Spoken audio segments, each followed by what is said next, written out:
Police have launched a manhunt for a man who allegedly stabbed a canteen manager at a SARS building in Alberton. The suspect is a former cleaner at the canteen who'd been dismissed earlier. The manager was about to give the man his severance pay when he allegedly turned on her. The victim was assaulted and stabbed several times. She was taken to hospital and is in a stable condition. Police spokesperson Pinky Tsinyane. The case of attempted murder was registered at Alberton Police Station with regards to a woman who was stabbed by apparently an ex-employee, and police are hoping to find the suspect soon. Cape Town-based community organizations have criticized the establishment of the Judicial Commission of Inquiry into the Marikane tragedy. President Jacob Zuma set up the Commission of Inquiry last month following the death of 44 people after confrontation between police and workers at Lonman's platinum mine in the northwest. The organization says government should do away with the commission and instead encourage public debate on the issue. They've marched to Parliament in solidarity with the workers at the mine to hand over a memorandum. The SABC's Nombini Matomela reports. Violence broke out over wages in Marikana last month, leaving 44 people dead. 270 mine workers were arrested, but most of them have been released. Community organizations in Cape Town are calling for the compensation of the families of the dead miners, including people who were wrongfully arrested. They also want loanmen bosses to be arrested for the crisis at the mine.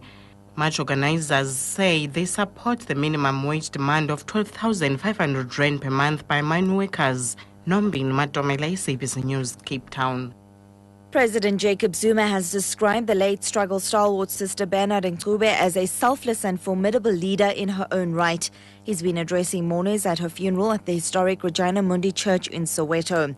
President Zuma has also used his address to pay tribute to the church and religious leaders for the roles they played in the struggle against apartheid. We'll always remember Sister Bernard as a selfless citizen who did not seek accolades, regardless of her personal achievements and the positive impact she made in the lives of others.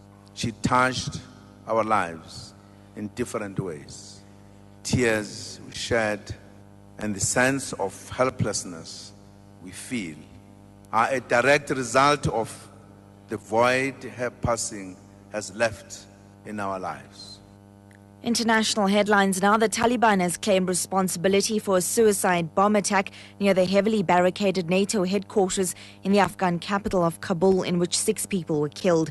NATO and local officials say the suicide bomber was riding an explosives-laden motorcycle. He blew himself up near the entrance of a sprawling base, which is home to 2,500 coalition personnel who train Afghan security forces. The BBC's Jonathan Beale reports. The explosion happened at around 11:30 local time near the heavily fortified NATO headquarters.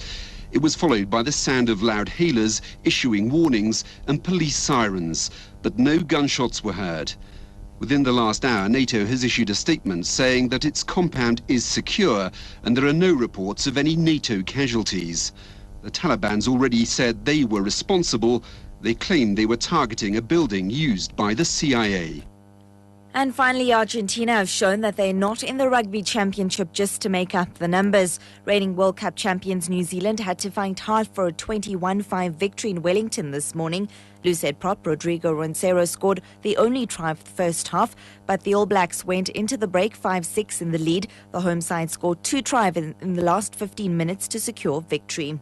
Recapping your top story at 1 o'clock, several municipalities' failure to comply with the Development Facilitation Act is one of the public protector's key concerns.